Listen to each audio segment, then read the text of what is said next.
bazalwane, ithi isinetha tinkonzo ta Good Friday ativalwe eveni lonke, ibe yinye inkonzo ya Good Friday ibe lapha kaSomhlolo lapho khona kutabe kunemakhosi. Bathandzekako, phela lesinetha lesento saye leso sekukunyathela emalungelo ebazalwane emakholwa, so over exercise ama-powers akhe ebusinetha, ngoba tinkonzo nje emabandla ehlukene kangaka nje kunokuthi sinelilungelo lekukhonda uNkulunkulu ngalendlela lesiva ngathi singamkhonda isenetise.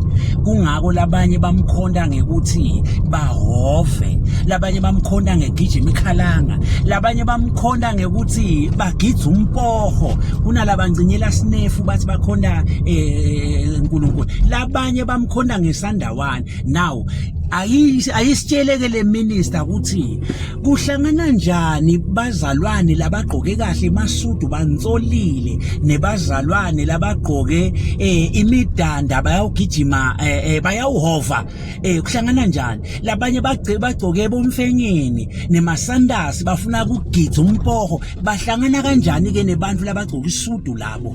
Bantu abafuna ukuncinyela sinefu nalabafuna kusonza sandawane bahlangana kanjani nebantu abagqoke kahle?